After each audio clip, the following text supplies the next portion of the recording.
नमस्कार, मी Bhimrao Lonare, IBM TV9 news आणि नॅशनल मीडिया न्यूज मध्ये मी आपलं स्वागत करीत आहे। मी यावेळी प्रभाग क्रमांक 2 नारी या परिसरामध्ये आहे आणि नारी या परिसरातील हा पद्मानगर हा जो परिसर आहे या परिसरामध्ये आहे। आपण बघू शकता हा जो आहे हा पूल आहे, पद्मानगर परिसर या भागामध्ये येतो आणि माळा कॉलनी जे आहे या भागामध्ये येतो। पावसाळ्यामध्ये इथे गुडघाभर पाणी असते आणि पाणी असल्यामुळे दोन्ही भागाचा संपर्क या पद्मानगर वसाहतीच्या आणि या माळा कॉलनीचा दोन्ही भागांचा संपर्क तुटतो। आमच्यासोबत या परिसरातील नागरिक आहेत, आपण त्यांच्याकडून जाणून घेऊ। सर, तुम्ही काय सांगाल, कुठे राहता तुम्ही? मी माडा कॉलनी चौकाच्या समोर राहतो। मी राष्ट्रीय सर्वधर्म सद्भावना समितीचा उपाध्यक्ष आहो। माझं या एरियामध्ये नेहमी येणं जाणं असते। पावसाळ्याच्या दिवसामध्ये या मागच्या भागामध्ये पूर्ण पाणी भरलेलं असते, टू व्हीलर येणं अशक्य राहते। तसेच या परिसरामध्ये 2 शाळा आहेत, एक दिव्यांग शाळा आहे आणि दुसरी एक गव्हर्नमेंटची शाळा आहे, तिसरी वेस्टर्न पॉईंट ही शाळा आहे, अस्तित्वात आहे। परंतु पावसाळ्यामध्ये जेव्हा पाऊस येतो तेव्हा या मुलांचं शैक्षणिक नुकसान होतो। यासाठी नुकसान होतो की जेव्हा इथे पाणी साचलेलं राहते, त्यामुळे त्या विद्यार्थ्यांना या माडा कॉलनीमधून या वस्तीमध्ये येणं अशक्य होते, त्यामुळे ते शिक्षणापासून वंचित राहतात। कधी कधी जे कर्मचारी लोक आहेत जे या रस्त्याने येतात, मी डोळ्यांनी बघितलेलं आहे, तर त्यांची गाडी बरोबर जात नाही, त्याच्यामुळे इथल्या महिला कर्मचारी सुद्धा 1-2 वेळा माझ्या डोळ्यासमोर पडलेले आहेत। तर त्यांच्या अशी दखल घेतली पाहिजे की या लोकांना किंवा इथल्या नागरिकांना जो त्रास होत आहे, या त्रासापासून जर त्यांना वाचवायचे असेल तर या रस्त्याचं जे काही आहे, जे मागच्या वेळेस आम्ही शासनाला सुद्धा पत्र दिलेलं आहे, 11 जुलै 2024ला हे पत्र दिलेलं आहे। या पत्रापासून आता जुलै महिना म्हणजे एक वर्ष होत आहेत। इलेक्शनच्या काळामध्ये सगळे लोक इकडे येतात, निवडणुकीचे नेते सुद्धा येतात, आश्वासन देतात, परंतु कुठल्याही प्रकारची अजूनपर्यंत दखल घेतलेली नाही। 1 वर्ष झालेलं आहे, परंतु इथे कुठल्याही प्रकारच्या रस्त्याची खडीकरण किंवा डांबरीकरण अजूनपर्यंत केलेलं नाही। त्यानंतर दुसरं पत्र आम्ही 13 एप्रिल 2025ला माननीय नितीन भाऊ राऊत यांना सुद्धा दिलेलं आहे। त्यांना सुद्धा निवेदन दिलं आहे की या परिसरातले रस्ते आम्हाला बनवून द्यावं, जेणेकरून कर्मचाऱ्याला जाण्याची सोय व्यवस्थित होईल, विद्यार्थ्यांना जाण्याची सोय व्यवस्थित होईल आणि जे विद्यार्थी आहेत गरीब घरचे ते शिक्षणापासून वंचित राहणार नाही, त्यांच्या शिक्षणाची चांगली सोय होईल। जे काही बसने येत असतील, रिक्षाने येत असतील, त्यांची सुद्धा सोय होईल, यासाठी आम्ही हे 2 निवेदन दिलेलं आहे, परंतु अजूनपर्यंत कुठल्याही प्रकारची दखल घेतलेली नाही। मंत्री महोदयांनी काय म्हटलेलं होतं 1 वर्ष अगोदर? मंत्री महोदयांनी आमचे जे निवेदन आहे ते निवेदन घेतलेलं आहे। घेतल्यानंतर त्यांनी आम्हाला या प्रकारचं पत्र दिलेलं आहे। हे पत्र त्यांनी विभागीय आयुक्त महानगरपालिका यांना फॉरवर्ड केलेलं आहे व त्यानंतर तिथले लोक इथे येऊन सर्वे केलेला आहे, पण कुठल्याही प्रकारची अजूनपर्यंत दखल घेतलेली नाही। म्हणजे आता 1 वर्ष लुटलं, आतापर्यंत 1 वर्ष लुटलेलं आहे। मी पत्र तुम्हाला दाखवलेलं 11 जुलैचं, आता सुद्धा 28 जुलै आहे, साधारणतः 1 वर्ष झालेलं आहे, अजूनपर्यंत कुठल्याही प्रकारची दखल घेतलेली नाही। हे बघा, हे पत्र आहे सडक परिवहन एवं राजमार्ग मंत्री म्हणजे नितीन गडकरी साहेबांचं हे पत्र आहे आणि राम जोशी यांना हे पत्र देण्यात आलेलं आहे आणि संजय मीना जे सभापती नागपूर सुधार प्रदेशचे होते त्यांना हे पत्र दिलेलं आहे। हे पत्र केव्हा दिलं? 5 जुलै 2024 म्हणजे मागच्या पावसाळ्यामध्ये हे पत्र देण्यात आलेलं होतं। या नागरिकांनी 5 जुलै 2024ला पत्र दिलं।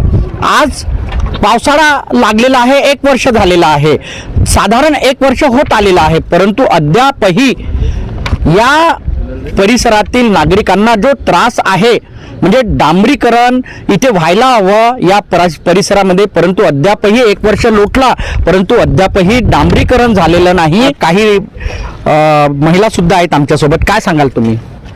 मी अर्चना गजबिये, मी इथे माझं 1-2दा विजिटिंग झालेली आहे। इथे जवळच दिव्यांग शाळा आहे, जीवनरक्षक दिव्यांग शाळा, तिथे 100 ते 125 दिव्यांग विद्यार्थी आहेत। त्या दिव्यांग विद्यार्थ्यांकडे 2-3 वेळा विजिट झालेली आहे। त्यांना काही देणगी देण्यासाठी आम्ही सुजाण नागरिक म्हणून कार्यरत असतो। तर 1-2दा मी जेव्हा इथे आली तेव्हा मला पावसाचं पाणी इथे साचलेलं दिसलं आणि तिकडनं इकडे येता येत नव्हतं। इकडच्या व्यक्तीला तिकडे जाता येत नाही आणि तिकडनं इकडे येता येत नाही। तर इथे जेव्हा मी कसं तरी तो रस्ता ओलांडत आली तेव्हा तिथल्या कर्मचाऱ्यांशी जेव्हा मी बोलली तर त्यांनी मला सांगितलं की इथल्या विद्यार्थ्यांना पावसाळ्यात इतका त्रास होतो की त्यांना कुठला मेडिकल प्रॉब्लेम आला तर तो मेडिकल प्रॉब्लेमसाठी आम्हाला खूप खूप अडचणी येतात आणि दिव्यांग विद्यार्थ्यांना मेडिकल ट्रीटमेंट ही नेहमी गरजेची असते. त्यांना नेहमी हॉस्पिटलमध्ये आणि वेगवेगळ्या ॲक्टिव्हिटीज मार्फत त्यांना वेळोवेळी अदर ठिकाणी न्यावे लागते. तर त्यांचं हे ऐकून मला विचित्र वाटलं की म्हणजे त्यांचा जो प्रॉब्लेम आहे त्या प्रॉब्लेमकडे दुर्लक्ष करत आहे की जेव्हा की यांना इतकी आवश्यकता आहे त्या रोडची आणि त्यांचे जे काही ॲक्टिव्हिटीज आहे त्या ॲक्टिव्हिटीज पूर्ण करण्याची तर त्याकडे विशेषतः लक्ष द्यावं. एक सुजाण नागरिक म्हणून मी हे सांगू इच्छिते की त्या दिव्यांग विद्यार्थ्यांच्या ज्या काही त्यांच्या शासकीय योजना आहे त्यांना त्या परिपूर्ण मिळाव्यात आणि त्यासाठी त्यांचं जे परिपूर्ण हा रोडची जी समस्या आहे ती परिपूर्ण करावी. दिव्यांगांची शाळा आहे या परिसरामध्ये आणि दिव्यांग मुलांना खूप त्रास होतो पावसाळ्याच्या दिवसामध्ये. एखादी जर गरोदर महिला या परिसरामध्ये जर पावसाळ्याच्या दिवसात जर तिला मेयो मेडिकलमध्ये जायचं असेल तर कशी जाणार? सर, मी नीला लोणारे जीवन रक्षा स्कूलची नर्स आहे. आमच्या इथे जे विद्यार्थी आहे सोबत गरोदर महिला इतकी अडचण होते की इथनं येताना एपिलेप्सीचे जे विद्यार्थी आहे त्यांना जर एखाद वेळेस झटका आला, सिव्हिअर झटका, तर आम्हाला इथनं त्यांना नेताना भरपूर त्रास होते. मागल्या वर्षी मी एका विद्यार्थ्याला सिव्हिअर झटका आल्यामुळे इथे 50 रुपयाची रिक्षा केल्यावर पण त्यांनी मला उत्तर दिलं की मॅडम तुम 100 रुपये भी दोगे तभी मैं वो बच्चे को वहाँ तक के नहीं छोड़ सकता हूँ. आणि तेव्हा आम्हाला इतकी म्हणजे गरज भासली की आम्ही इतर 2 कर्मचारी मिळून त्याला बसवून गाडीवरनं गाडी हाताने आणावं लागली. म्हणजे इकडे दुर्लक्ष जास्तच होत आहे. त्याच्यामुळे ही आवश्यक बाब आहे की रस्ता झाला तर आम्हाला विद्यार्थी किंवा गरोदर महिला इथून तिथपर्यंत पोहोचला जाईल. गरोदर महिलेला कधी अकस्मात कडात आल्या किंवा काही आलं तर खूप म्हणजे डेंजरस काम आहे इथून तिकडे विद्यार्थी नेणं. दिव्यांग विद्यार्थ्यांना जर एखादा उपचारासाठी जर न्यायचं असेल तर त्रास होणार पावसाळ्याच्या दिवसात. नमस्कार, मी वर्षा धुरिया. इथे मी शिक्षिका म्हणून काम करते आहे. मतिमंद मुलांसोबत माझं शिक्षिका म्हणून मी काम करत आहे आणि इथून येणं जाणं असते. मुलांना जर दवाखान्यात घेऊन जायचं आहे किंवा मुलांना जर शाळेमध्ये आणायचं आहे तर त्यांना कसं आणायचं? जर पाण्याचा डबका भरलेला आहे, रस्ताच खराब आहे तर कसं येणार आहे मुलं? पालक म्हणतात मॅडम रस्ता खराब आहे, आम्ही कसं आणायचं? हे मुलं मग 3 महिन्यापर्यंत शाळेमध्ये येत नाही. मग त्यांचा तो 3 महिन्याचा जो एज्युकेशन आहे तो मागे जातो. त्याच्यामुळे खूप त्रास होते आणि यायला तर मुलांना होतच आणि पालकांना पण होते. जनरली कोणी आलंय जर शाळेला भेट द्यायची म्हटली तरी खूप त्रास होतोय. खूप त्रास होतोय जे दिव्यांग मुलं आहेत त्यांना या मार्गाने मार्गभ्रमण करताना. नमस्कार सर, यहाँ पे इतने सालों से जब हम आना जाना कर रहे हैं लेकिन 2 साल में इतना पानी का प्रॉब्लम रहता है, पूरा घुटने तक पानी रहता है, गाड़ी भी ला नहीं सकते. पानी इतना बड़ा, गाड़ी तो खराब होती है लेकिन बच्चों को जाने आने का स्पोर्ट्स का उनको ग्राउंड मतलब पानी की वजह से बच्चे कुछ एक्टिविटी कर नहीं सकते हैं.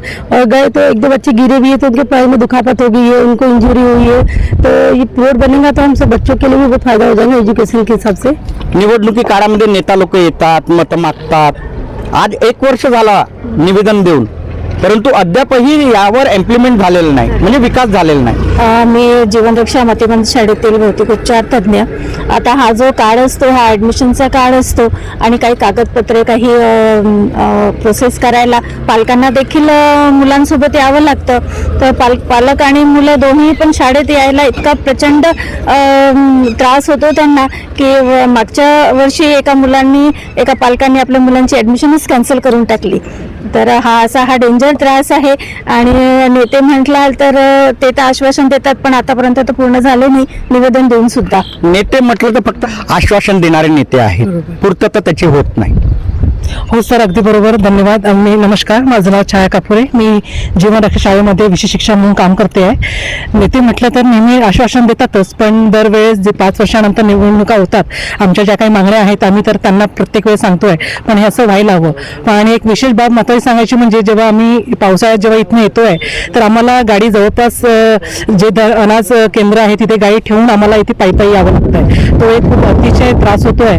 तर प्लीज हा त्रास आमचा दूर करावा. आता नगरसेवकाची निवडणूक आहे, जर तुमचा विकासच नाही झाला काय सांगाल?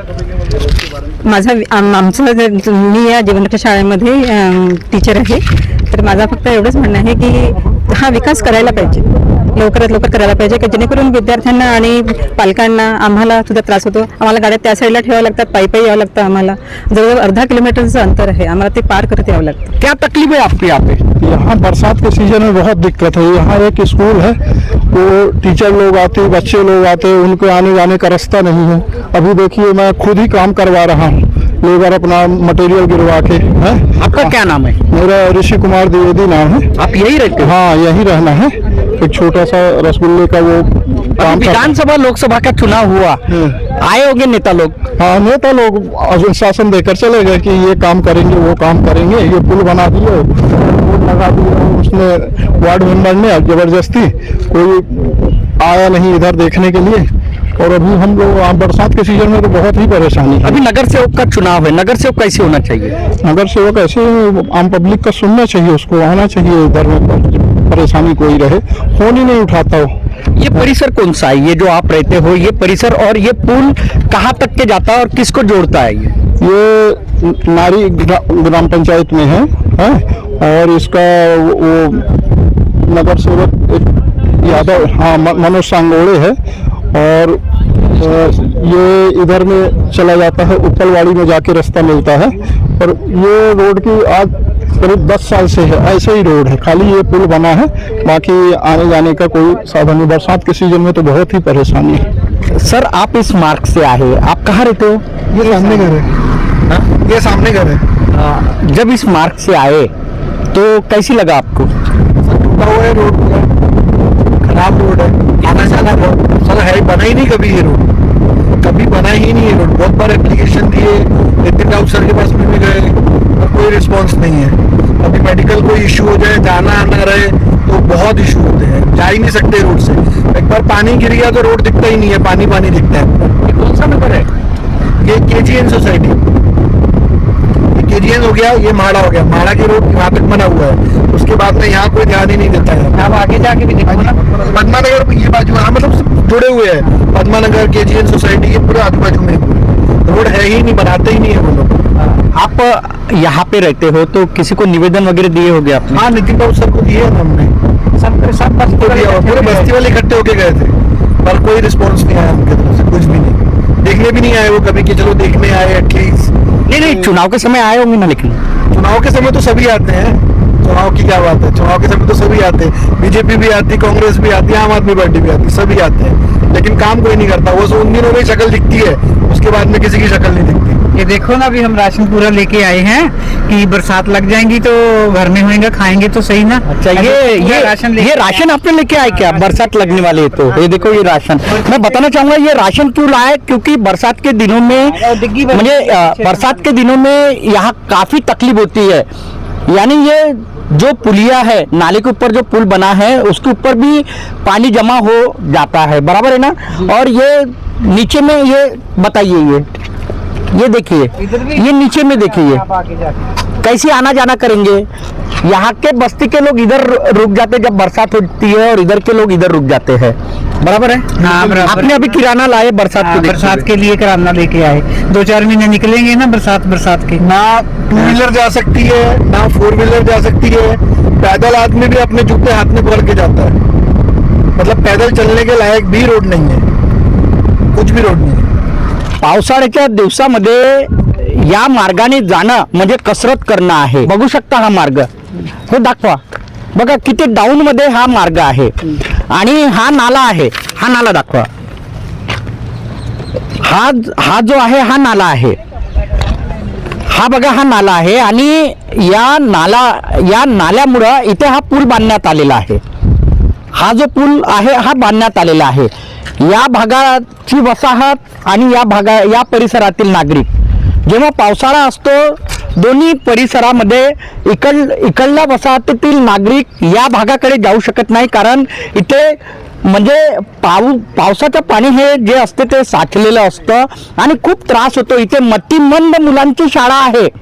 त्या मतिमंद मुलांच्या जर आरोग्याचा प्रश्न आला तर त्यांना जर उपचारासाठी मेडिकल, मेयो किंवा अन्य जागी जर न्यायचे असेल तर कसे घेऊन जाणार, हा एक मोठा प्रश्न उद्भवत आहेत. तुमचं नाव काय आहे? माझं नाव एकता चहांदे आणि मी या दिव्यांगांच्या संस्थेच्या अंतर्गत मी कार्यरत आहे. तर पावसाळ्याच्या वेळेस मुलांनाच नाही तर कर्मचाऱ्यांना सुद्धा बराच त्रास होता आणि बरेच कर्मचारी आमच्या इकडले जे कर्मचारी आहेत ते पडले सुद्धा आहेत पाण्यामुळे. मी स्वतः एकदा पडली होती त्या पाण्यामुळे आणि यामुळे बराच त्रास आमच्या शैक्षणिक एज्युकेशनवर पण आमच्या इकडे होत असतो. आणि दिव्यांग मुलं असल्यामुळे त्यांना हॉस्पिटलमध्ये घेऊन जाणं, त्यांना आणणं, कोणी कोणी मुलं अपडाऊन करतात तर त्यांना येणं, तर त्यावर खूप इम्पॅक्ट पडत असतो. तर हे सर्व काही प्रॉब्लेम्स आहेत जे लवकरात लवकर गव्हर्नमेंटने याकडे बघायला पाहिजे आणि ते लवकरात लवकर सॉल्व्ह केलं पाहिजे. तुमची काय मागणी आहे? आमची मागणी आहे, मी शाळा प्रमुख आहे, जीवनरक्षक बौद्धिक रक्षण विद्यार्थी निवासी विद्यालयाचं. फक्त दिव्यांग मुलांनाच नाही तर इथे राहणारे बुजुर्ग आहे, लहान मुले आहे, व्यापारी लोक आहे किंवा दुकानदार आहे आणि राहणारे सर्वांना येण्या जाण्याचा खूप त्रास आहे. म्हणजे गुडघ्यापर्यंत पाणी राहते, त्यामध्ये आपण गाडी कशा आणावा, आपण स्वतः कशा जावा हे खूप दिक्कत होऊन जाते. इतकी म्हणजे डिफिकल्टीज आहे की म्हणजे 2-2 महिना विद्यार्थी शाळेमध्ये येऊ शकत नाही. असे म्हणजे काही विद्यार्थी तर म्हणजे प्रवेश आपला कॅन्सल करून देतात. त्यामुळे तुमच्या रोडच नाही आहे, बिल्डिंग आहे पण रोडच नाही, म्हणजे शाळेपर्यंत पोहोचण्याचा रोड बरोबर नाही आहे. आणि येणारे जाणारे जे आमचे कर्मचारी 2-3 कर्मचारी जे वसतिगृहाचे होते ते सामान आणताना ते पडले पण असे पण झालेले आहे. पण मला असं वाटते की एखादी जेव्हा सॅक्रिफाईस होतो तेव्हाच काहीतरी बनतात असंच होणार आहे. याचीच ते शासन वाट बघत आहे की एखादी काही जरी घटना घडली आणि त्याच्यानंतर आम्ही करू. तर मी तुम्हाला मागणी करतो आणि निवेदन करतो की बाबा अशा घटना आम्हाला मागणी नको करा, सरकारला करा. शासनाला मी निवेदन करतो की हे घटना घडण्यापूर्वी काहीतरी तुम्ही करून टाका. सिमेंट रोड नाही तरी डांबर रोड करून टाका, कमीत कमी आम्ही पडणार नाही अशीच निवेदन करतो. 1 जुलै 2024 रोजी या परिसरातील नागरिकांनी हे निवेदन दिलेले होतं. जे खासदार आहेत आणि मंत्री महोदय आहेत त्यांना दिलेलं होतं, आमदारांना दिलेलं होतं. परंतु आज 1 वर्ष लोटलेलं आहे. 2024 5 जुलै 2024ला दिलेलं होतं. 1 वर्ष लोटलेलं आहे. समस्या काय होती तर हा जो मार्ग आहे हा मार्गाला डांबरीकरण करण्यात यावं ही मागणी होती. परंतु 1 वर्ष लोटून सुद्धा अद्यापही डांबरीकरण झालेलं नाही. आता पावसाळा आहे, मागच्या वेळेसही पावसाळा होता, आताही पावसाळा आलेला आहे. आजही त्या येथील नागरिकांना तोच त्रास सहन करावा लागणार आहे. आणि विशेष सांगायचं म्हणजे मतिमंद मुलांची शाळा आहे या परिसरामध्ये आणि इतरही शाळा आहेत. शाळकरी मुलं या मार्गाने कसं मार्गभ्रमण करणार हा एक मोठा प्रश्न आहे. नितीन गडकरी जे सडक परिवहन व राजमार्ग मंत्री आहेत आणि उत्तर नागपूरचे जे आमदार आहेत डॉक्टर नितीन राऊत यांना निवेदन दिलेलंच आहे. त्यांनी या निवेदनाची दखल आता 1 वर्ष लोटला परंतु आता नव्याने तुम्हाला निवेदन जर दिलं तर या निवेदनाची दखल तरी तुम्ही घ्या. आपण बघत राहा IBM TV9 news, national media news. आमच्या चॅनलला लाईक करा, सबस्क्राईब करा, आयकॉन बेल बटन दाबण्यात विसरू नका. धन्यवाद, नमस्कार.